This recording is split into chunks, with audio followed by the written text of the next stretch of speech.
Selamat malam, Pak Iman dan teman-teman sekalian. Perkenalkan nama saya Josiano James Lee. Saya dari Prodi Pendikat Angkatan 24. Kali ini saya akan mempresentasikan tugas saya yang berjudul Dogma Maria Bunda Allah atau Theotokos. Jadi teman-teman, Theotokos ini berasal dari bahasa Yunani yang berarti pembawa Allah. Gelar ini menegaskan bahwa Bunda Maria bukan hanya sekedar Bunda Yesus secara manusiawi, tetapi juga ibu atau bunda dari pribadi Yesus yang sekaligus adalah Allah yang menjadi manusia. Dogma ini juga sudah menjadi dasar bagi banyak ajaran gereja dan juga devosi umat Katolik sampai sekarang. Boleh di next?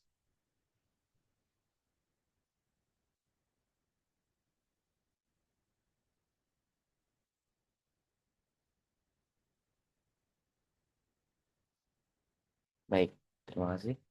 Theotokos, seperti yang tadi saya bilang di awal, Theotokos ini berasal dari bahasa Yunani. Theos artinya Allah, Tiktein melahirkan. Nah, lalu di sini juga dinyatakan secara resmi oleh Konsili Efesus pada tahun 431 Masehi. Lalu juga di sini dijelaskan bahwa menegaskan bahwa Yesus Kristus itu benar-benar Allah dan benar-benar manusia. Dan karena Maria adalah bunda dari Yesus atau ibu dari Yesus, maka beliau pantas disebut sebagai Bunda Allah. Jadi, dogma Theotokos ini ditetapkan secara resmi oleh Konsili Efesus pada tahun 431 Masehi. Pada waktu itu gereja ingin menegaskan bahwa Yesus Kristus itu sungguh Allah dan sungguh manusia. Karena Yesus adalah Allah yang menjelma, maka Bunda Maria yang melahirkan Yesus disebut secara sah sebagai Bunda Allah. Nah, jadi pada intinya dari dogma ini bukan hanya soal Maria, tetapi juga kepada pengakuan siapa Yesus itu sendiri. Jadi bahwa dalam dirinya, keilahian dan kemanusiaan menyatu secara sempurna. Boleh dilanjutkan next.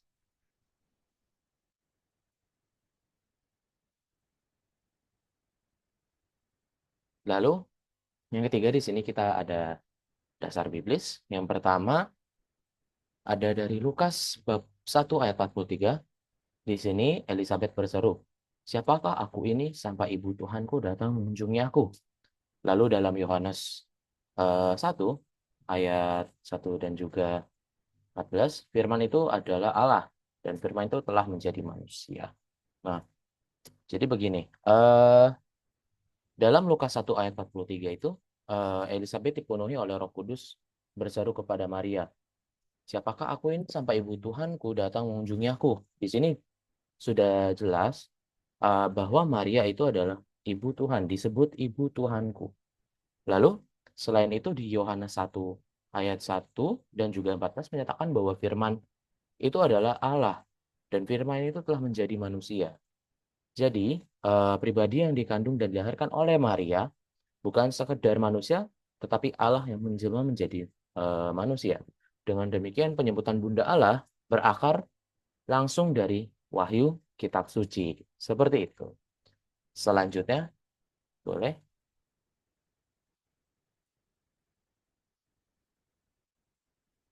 Nah, kita masuk ke dalam sejarah Konsili Efesus pada 431 Masehi. Nah, ini yang melatar belakangi dogmanya. Terjadi perdebatan antara Nestorius, Patriark Konstantinopel, dan juga Santo Cyrillus dari Alexandria. Lalu Nestorius menolak sebutan Theotokos, mengusulkan Christokos atau Ibu Kristus, seolah Yesus terbagi antara manusia dan Allah. Lalu ada juga Konsil Efesus. Di sini Konsil Efesus menegaskan satu pribadi dalam Kristus yang adalah Allah dan manusia sekaligus. Maka Maria benar-benar Bunda Allah. Nah, di sini teman-teman, dalam dogma ini muncul satu perdebatan teologis besar pada abad kelima dari seorang patriark Konstantinopel bernama Nestorius yang menolak Maria itu sebagai Theotokos atau Bunda Allah. Beliau menganggap bahwa Maria hanya melahirkan kemanusiaannya Yesus, bukan keilahiannya. Tapi Santo Cyrillus dari Alexandria ini menegaskan bahwa Yesus adalah satu pribadi dengan dua kodrat, Allah dan juga manusia yang tidak dapat dipisahkan atau tidak terpisahkan. Jadi Konsil Efesus ini akhirnya meneguhkan ajaran Cyrillus dan menetapkan bahwa Bunda Maria benar-benar adalah Theotokos, Ibu Allah, karena beliau yang melahirkan Yesus Kristus yang adalah Allah sejati. Boleh slide selanjutnya.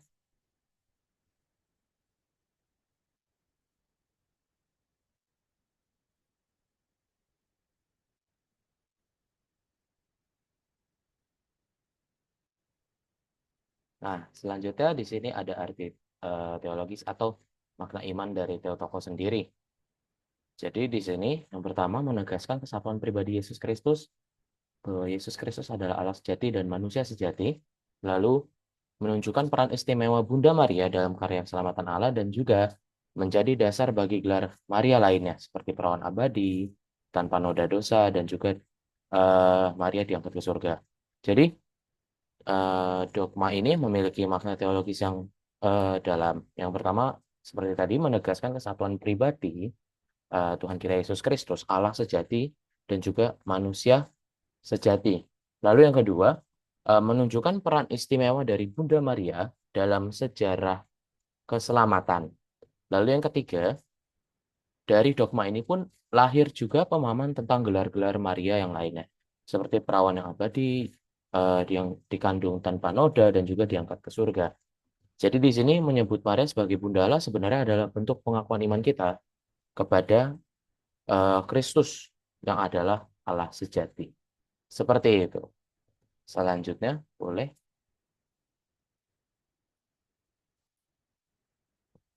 Nah, apakah dogma ini berpengaruh bagi gereja? Ya, berpengaruh. Dogma Theotokos ini sangat berpengaruh dalam kehidupan gereja. Ia memperdalam umat, iman umat terhadap misteri inkarnasi. Bahwa Allah itu sungguh hadir dalam dunia melalui rahim Maria. Selain itu, dogma ini pun memperkaya devosi umat Katolik terhadap Maria, bukan sebagai dewi, tetapi sebagai teladan iman yang sempurna. Maria menunjukkan bagaimana manusia bisa bekerja sepenuhnya dengan rencana keselamatan Allah. Karena itu, gereja menempatkan Maria sebagai teladan dan juga pengantara dalam perjalanan iman. Boleh selanjutnya?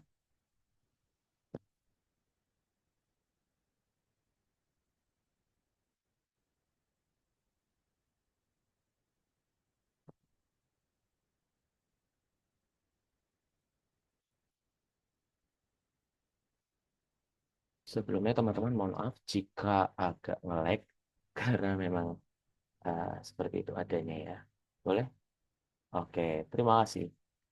Nah, ini ada kutipan magisteriumnya dari Konsili Vatikan II, Lumen Gentium artikel 53. Lalu ada juga dari KGK, Katekismus Gereja Katolik nomor 495. Nah, jadi pada artikel 53, Konsili Vatikan II Lumen Gentium artikel 53 ini menegaskan bahwa posisi unik Bunda Maria sebagai anggota gereja yang paling unggul karena ia dianugerahi martabat sebagai Bunda Allah atau Theotokos dan Bunda Sang Penebus. Jadi itu menjadi satu kehormatan yang melampaui semua ciptaan karena ia ditebus secara istimewa demi jasa putranya dan merupakan putri terkasih Bapa serta bait Roh Kudus. Namun pada saat yang sama Maria tetaplah satu eh, dengan umat manusia karena ia termasuk keturunan Adam yang diselamatkan.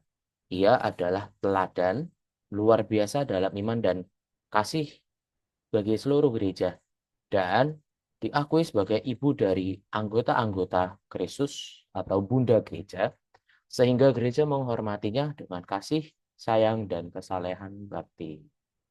Ini mungkin bisa juga dikaitkan seperti makanya nama-nama pelindung dari paroki atau seperti Hati Santa Perawan Maria tak bernoda, mungkin ada Santa Maria apa, seperti itu.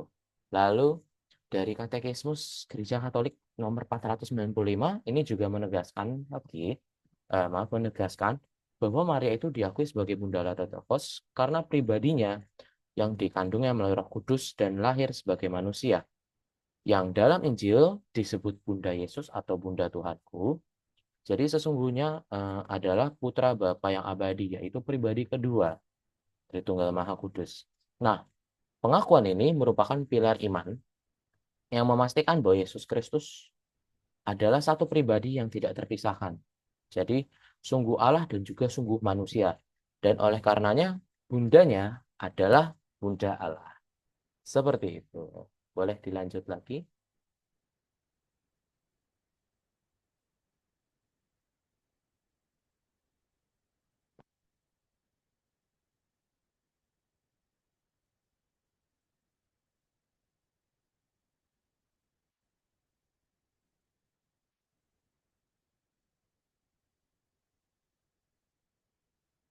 Baik. Selanjutnya ada relevansi bagi umat Katolik. Apa sih relevansinya bagi kita sebagai umat Katolik? Nah, bagi kita umat Katolik di masa saat ini ya, masa kini, dogma ini mengandung pesan yang sangat relevan melalui Bunda Maria. Kita belajar tentang kerendahan hati, ketaatan, lalu juga kesediaan bekerja sama dengan Allah. Maria menjadi gambaran kita, menjadi gambaran manusia yang membuka dirinya sepenuhnya terhadap rahmat Tuhan, terhadap firman Tuhan. Dengan berkata, jadilah padaku menurut perkataanmu, Maria ini menunjukkan iman yang total kepada rencana Allah. Jadi kita pun dipanggil untuk meneladaninya agar hidup kita juga bisa menjadi sarana kehadiran bagi Kristus, bagi dunia. Seperti itu. Boleh dilanjutkan lagi?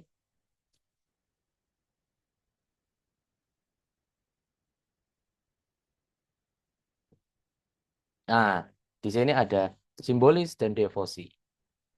Yang pertama ada Hari Raya Maria Bunda Allah. Jadi dogma Theotokos atau Maria Bunda Allah atau dengan bahasa lain Mater Dei ini dirayakan setiap tanggal 1 Januari dalam liturgi Gereja Katolik. Lalu ada juga doanya Ave Maria atau Salam Maria. Ave Maria gratia plena Dominus tecum benedicta tu in mulieribus et benedictus fructus ventris tui, Iesus. Sancta Maria Mater Dei ora pro nobis peccatoribus nunc et in hora mortis nostrae. Amen. Itu Salam Maria dalam bahasa Latin. Lalu di sini juga ada devosi. Salah satu devosi yang terkenal adalah devosi 3 Salam Maria, yang biasa orang-orang juga digunakan untuk sebagai doa.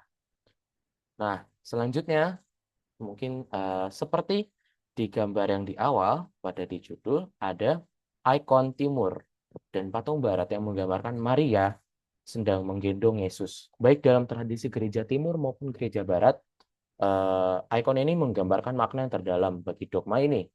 Maria itu bukan hanya ibu duniawi, tapi juga pembawa kehadiran Allah ke dalam dunia manusia.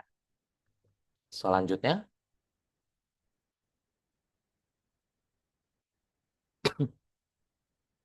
nah, kesimpulannya teman-teman, dogma Maria Bunda Allah bukan hanya tentang gelar, tapi juga tentang iman kita akan Yesus Kristus, Tuhan kita. Allah sejati yang menjadi manusia demi menyelamatkan kita, demi keselamatan kita. Melalui Bunda Maria, Allah masuk dalam sejarah manusia. Dan juga melalui kita, Allah ingin terus hadir dalam dunia sekarang. Maka, menghormati Bunda Maria berarti memperdalam iman kita kepada Yesus, Putra Allah. Seperti itu. Boleh selanjutnya?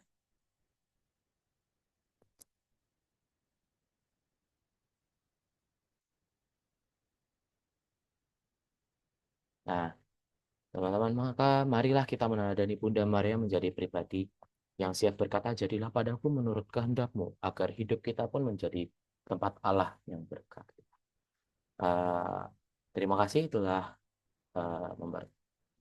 mempersilahkan saya untuk menyampaikan materi saya. Gracias Dewi Ago, terima kasih Tuhan memberkati.